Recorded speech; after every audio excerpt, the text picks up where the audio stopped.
오늘의 큐티 말씀은 마가복음 12장 35절부터 44절입니다. 제목 외식하는 서기관과 헌신하는 과부.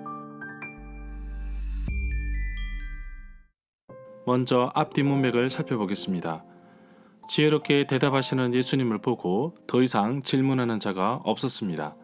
이제 예수님께서 사람들에게 가르치셨는데 그리스도를 다윗의 자손이라고 한 이유에 대해서 시편의 말씀을 인용하여 말씀하셨습니다. 사람들의 반응은 즐겁게 들었습니다. 바리새인이나 서기관들이 책 잡으려 던지는 질문보다 예수님의 가르침이 더 행복하고 즐거웠던 것입니다. 예수님은 다윗의 자손이라는 사실을 가르치셨는데 메시아를 기다리던 이스라엘 사람들에게 예수님 자신이 메시아이며 그리스도임을 이제 보이셨습니다. 자신의 정체성을 드러내셨습니다. 그러나 제자들의 반응은 성경에 기록이 없습니다.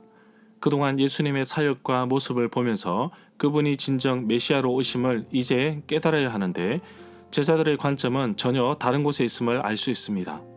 예를 들어 누가 크냐? 자리를 요구하는 모습에서 찾아볼 수 있습니다. 가난한 과부의 헌금을 통한 교훈을 말씀하시는데 많은 사람들이 헌금에 대해서 궁금했을 것입니다. 예수님께서 아예 헌금함에 대해서 앉으시고 헌금을 어떻게 하는지 보고 계셨습니다. 부자들이 헌금을 많이 했는데 부자들은 하나님이 축복하셨다고 생각했기 때문에 모두 부러워했으며 또한 부자 역시 자신의 모양새를 유지하기 위해 많은 돈을 헌금했습니다. 그런데 한 과부는 2렙돈 한 고드란트를 넣었습니다. 예수님은 이 광경을 보시고 진심을 담아 제자들에게 말씀하시는데 가난한 과부가 많이 넣었다는 세상의 법칙과 다른 이유를 설명하십니다. 문단을 나눠보겠습니다.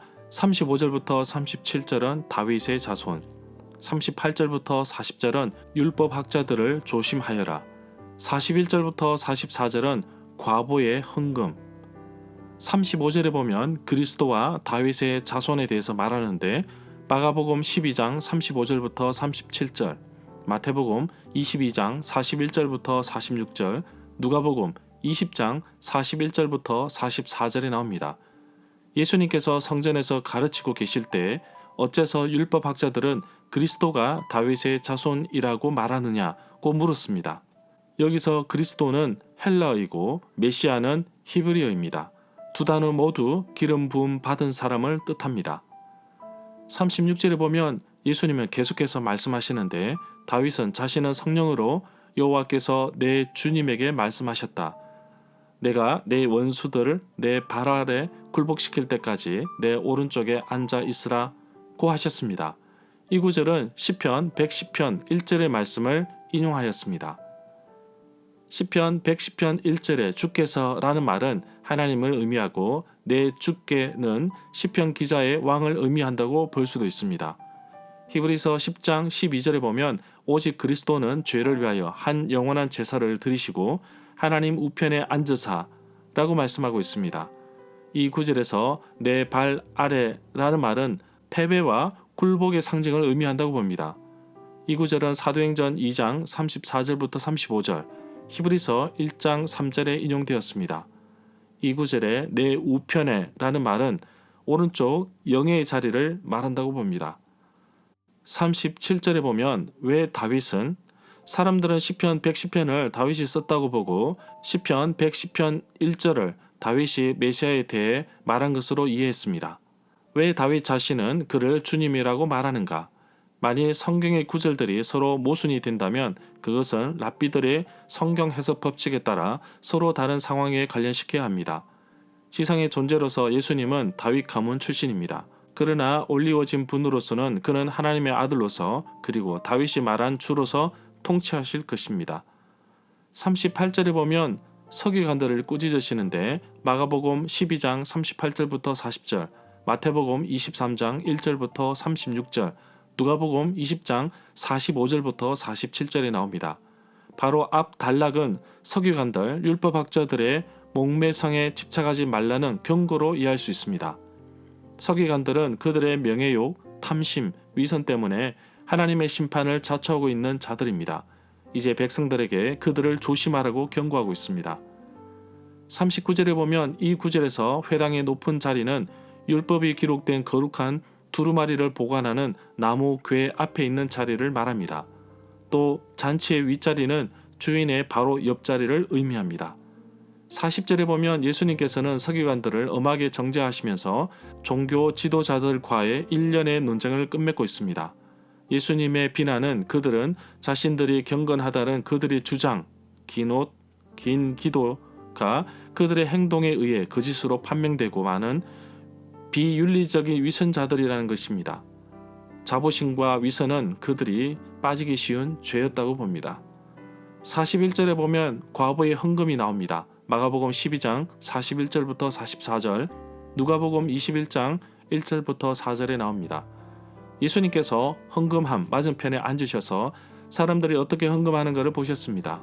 여러 명의 부자들이 많은 돈을 헌금했습니다. 여기서 헌금함에 대해서 알아보겠습니다. 성전의 여자들의 뜰에는 나팔을 거꾸로 세운 것 같은 모양의 헌금함이 13개가 있었고 사람들은 그 안에 헌금을 넣습니다. 42절에 보면 가난한 과부가 와서 렙돈 동전 2개, 즉 한 고드란트를 넣었습니다. 렙돈은 헬라 동전의 명칭입니다. 고드란트는 로마 동전의 명칭입니다.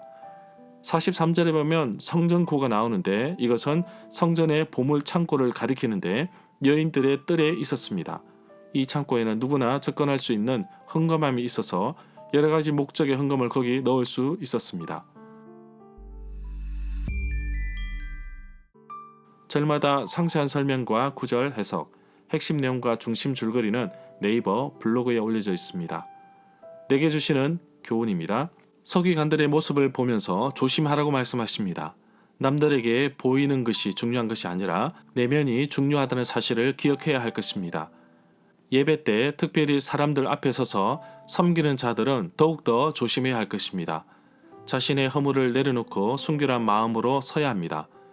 자신의 모습을 통해 하나님께 영광을 가려지면 아니하나 못합니다. 어쩌면 내 신앙생활도 극과 속이 다른 위선적인 모습이 될 수 있다는 사실을 잊어서는 안 될 것입니다. 오랫동안 신앙생활을 하여서 모든 것을 다 안다고 하지만 어쩌면 반복된 신앙생활과 예배로 인해 굳어져 버린 나의 마음이 그렇지 않는가 생각해 보게 됩니다. 정말 나의 마음이 예수님을 닮아갈 수 있도록 나의 마음을 붙잡아 주옵소서. 가난한 과부는 가난한 중에서 생활비 전부를 넣었는데 자신의 삶의 모두를 넣은 것입니다. 자신의 삶의 모든 것을 넣었다는 것은 이제 하나님이 나의 모든 소유자이심을 고백하는 것입니다. 과부는 가난한 중에 헌금을 하였습니다. 가난한 자도 헌금을 할 수 있는 기회를 여겨야 합니다. 또한 가난한 자에게 하나님 나라를 위해 헌금할 수 있도록 기회를 주어야 합니다. 우리는 그 금액이 작아서 부끄러워하지만 내용보다는 자세가 중요함을 잊어서는 안 될 것입니다. 가난한 과부의 용기 있는 행동은 자신이 하나님을 신뢰하고 하나님의 이끄심을 순종하고 확신하는 부분에서 나옵니다. 내가 가진 전부는 쉽지 않은 결정입니다. 부와 귀가 하나님께 있음을 고백합니다. 내가 드리는 작은 예물을 통해 하나님은 언제나 귀하게 받아주십니다.